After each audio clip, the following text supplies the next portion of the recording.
On air, online, on demand. Watch AFR when you want, where you want with CN8, the Comcast network.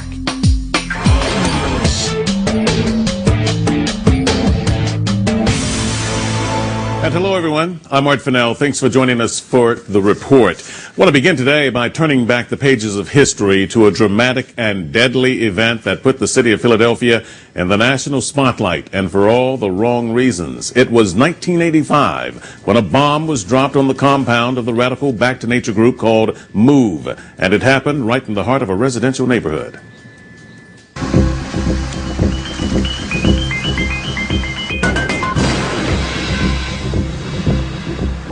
11 people, including 5 children, were killed and 61 homes, an entire city block, destroyed from that incident. That was 23 years ago, but for many, the firestorm of this controversy is still burning today. To understand what happened in May of 1985, you have to actually go back 7 years prior to that, when MOVE was involved in an altercation resulting in the death of a Philadelphia police officer. 9 members of the group were tried and convicted and sentenced to 30 to 100 years in prison. Well, last month they had their first parole hearing, and they were denied. Ramona Africa is a member of the MOVE organization and was in the house when the bomb was dropped back in 1985, and she's upset now over the parole procedure that still has her family members locked up some 30 years later. Ramona, thanks for being a part of the program.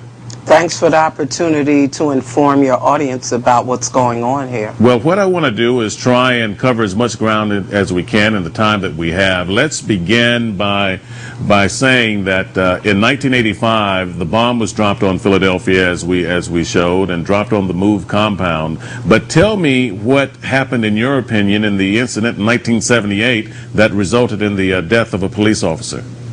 Well, what happened is, because MOVE tells the truth and speaks out about the injustices and racism in this system and could not be stopped, could not be bought off, could not be beat into submission, the government just basically decided that they needed to exterminate MOVE.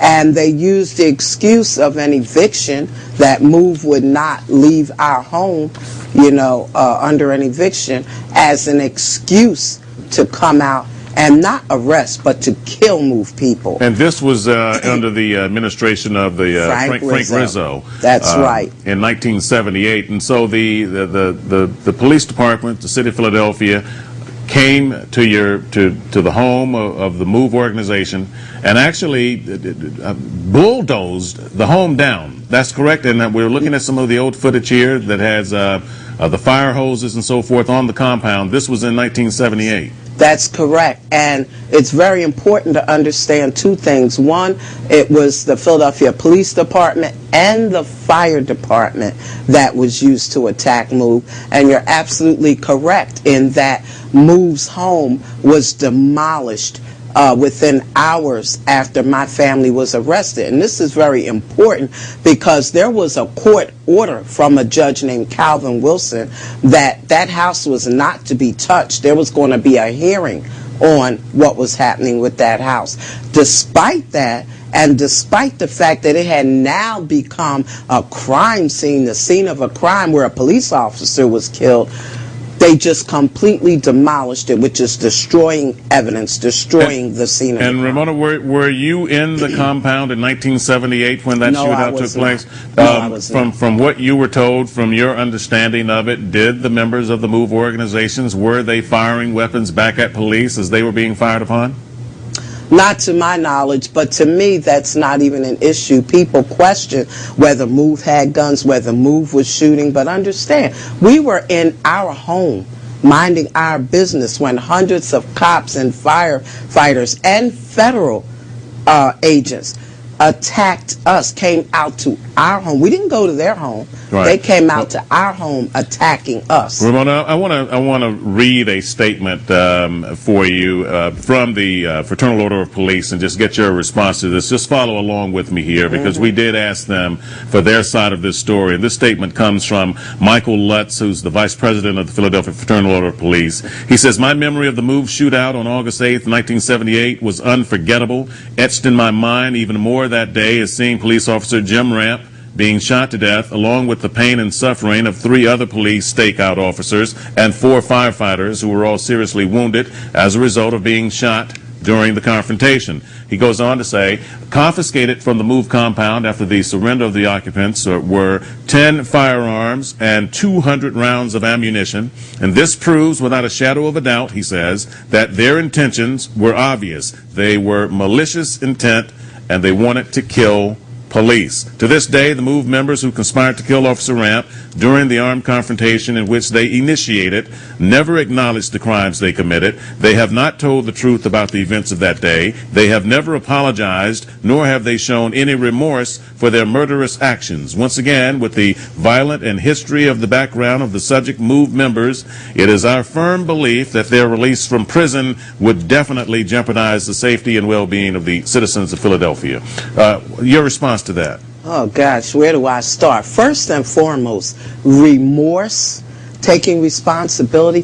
When is this government ever going to show any remorse and take responsibility for what it has done? I mean, pregnant MOVE women were beat, stomped, kicked into miscarriage. A 3-week-old baby was trampled to death, all by police. We didn't go out. If we wanted to kill cops, why didn't we go to where cops are? We didn't go to their homes, to their police stations or anything. They came out to our home armed for war.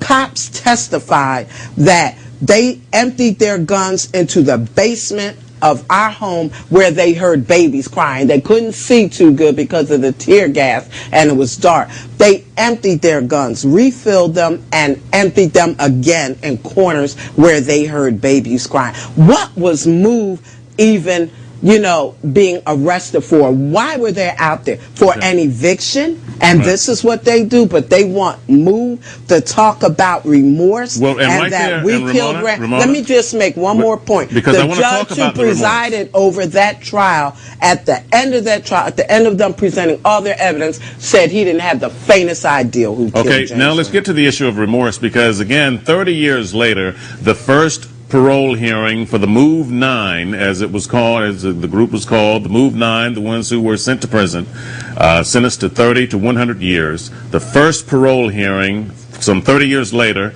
just passed, and they were denied. And you say part of the reason they were denied is because they still don't show remorse. You say they don't show remorse because they're not guilty.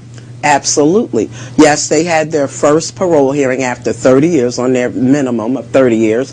And the main reason that they were denied parole, and it says it right on their parole papers, that they, quote unquote, refused to take responsibility and admit guilt. I mean, first of all, if you're not guilty, why would you say you are?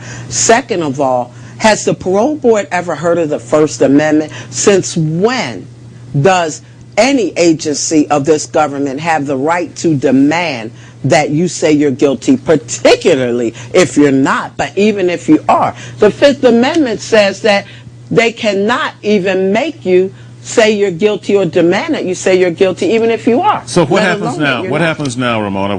This is my final question, but what will the MOVE organization do at this point? It's been 30 years, and they're still behind bars, and it seems as though this issue is still as hot as it ever was. What will the MOVE members do now? We're coming after the parole board and their bosses, because what they're doing is patently illegal, unconstitutional, and we intend to come after them, expose them, and talk about taking responsibility, being held accountable. We're going to hold them accountable. All right, Ramona Africa, thank you very much for sharing your time with me on this topic. Again, it's a very passionate debate that has lingered in the city of Philadelphia for a very long time, and as I said, it doesn't seem as though it's going to be ending anytime soon. Keep us posted on your endeavors. We do appreciate it. Thank you. All right, on the move.